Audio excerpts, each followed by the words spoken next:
Welcome to the deep dive. You know how it is you want to get to the heart of something, really grasp it, get those aha moments without getting lost in jargon. Right, and respecting your time while doing it. That's the goal. Exactly. So today we're diving into a few really linked concepts.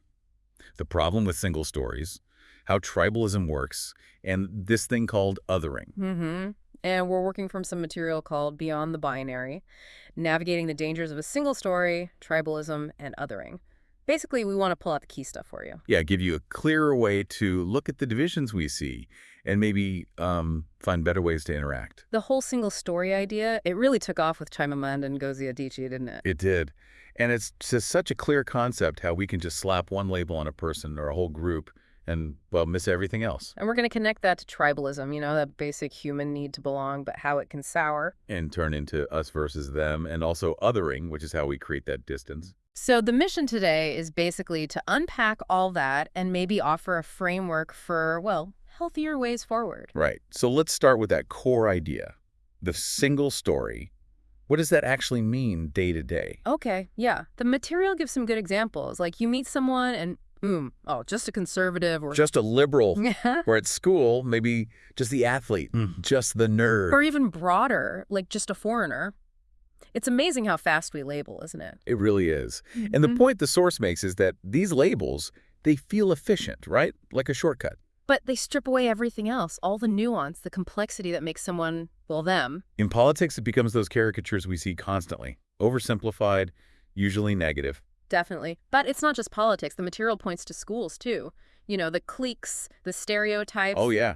Jocks, brains, artsy kids. It starts early. And even friend groups, right? These simplified ideas about people can really take hold. It's like our brains are wired for shortcuts. It helps us navigate, but when we don't challenge those single stories, they just become these limiting boxes. And this is where it gets tricky. Confirmation bias kicks in. Right. So once you've got that label, say nerd. You start noticing everything that fits. Oh, they're like sci-fi. They wear glasses, whatever. Yeah.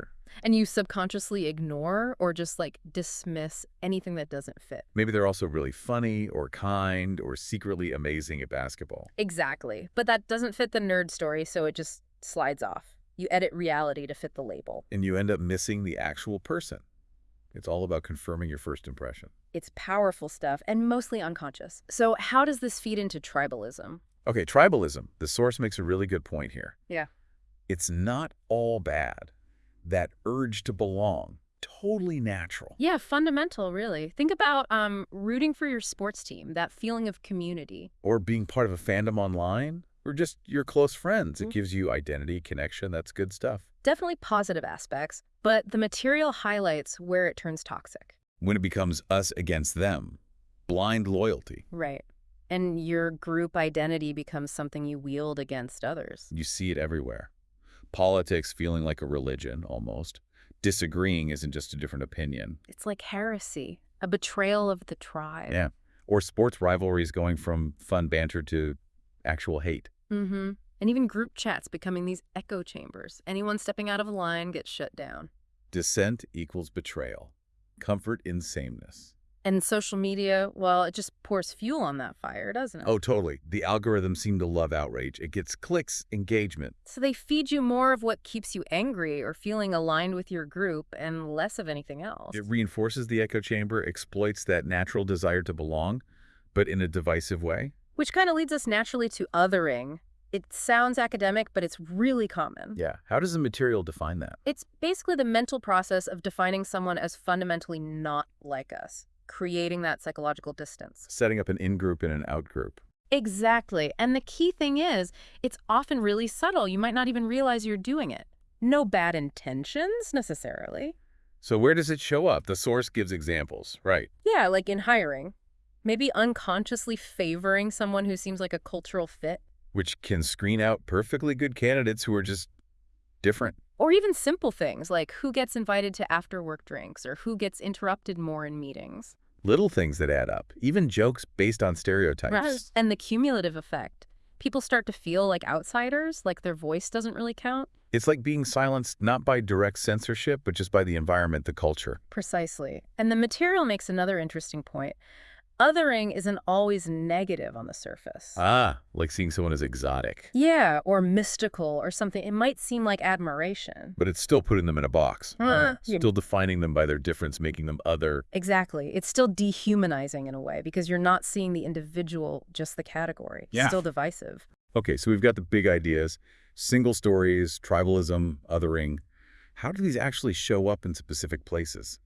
The microcosms. Right. So first, politics. We kind of touched on this, that dominant left versus right thing. Yeah, it's less about policy details, more about painting the other side as, like, morally bankrupt or just plain stupid. Demonizing opponents instead of debating ideas. Then sports. We mentioned the fans. Seeing players as just heroes or villains, no in between, and trash talk escalating. It's amazing how games trigger such intense us versus them, then schools and workplaces. Cliques, obviously, Yeah. but also things like tokenism with diversity hires. Yeah, having someone there for appearance, but not giving them real influence or making them feel truly included. Or leaders just naturally favoring people they're already comfortable with, even if it's not fair. These are places where belonging really matters for success and just well-being. Othering creates real barriers. And friend groups, too.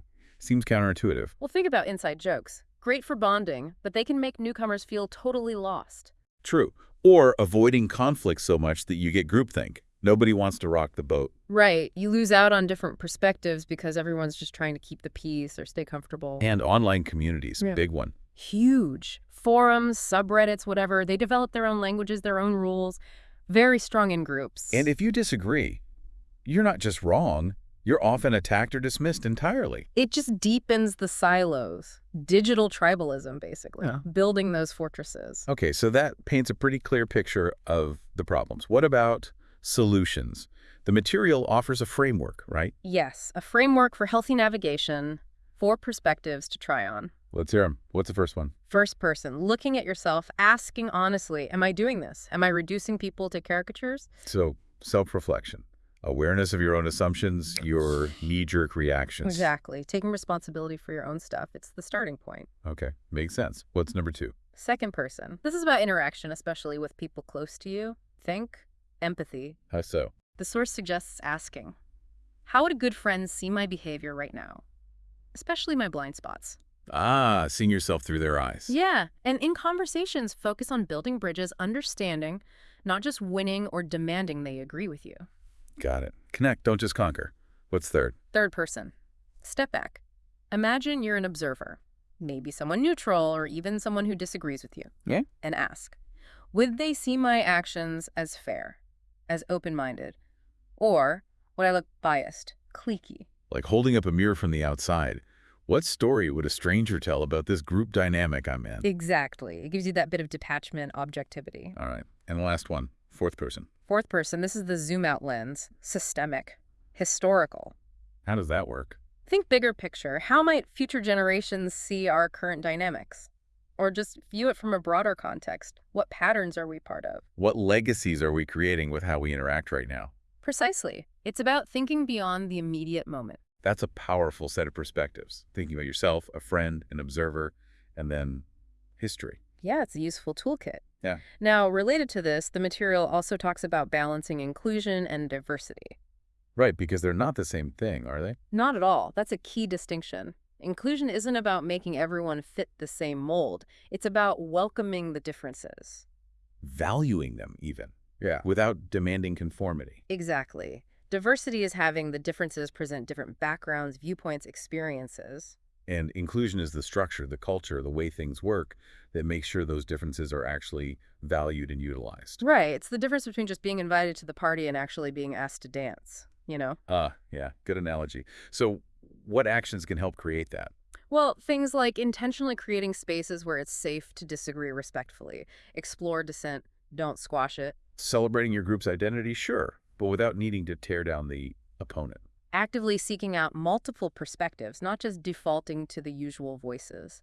And being wary of that performative inclusion thing. Oh, absolutely. Where it looks diverse on paper, but people don't actually feel included or empowered. Or they feel they have to hide parts of themselves to fit in. It's just window dressing then. Totally. The source sums it up well. Diversity without inclusion is superficial.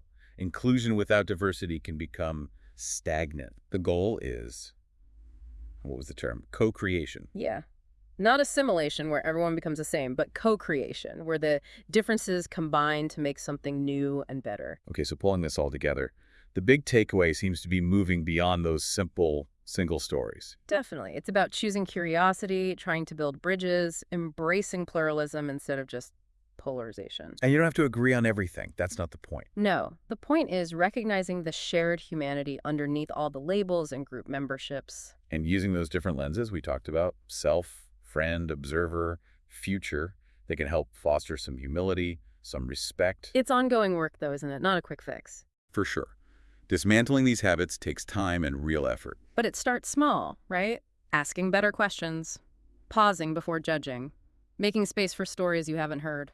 So maybe a final thought for everyone listening. Think about a time recently where maybe you relied on a single story about someone, or even yourself. Mm-hmm.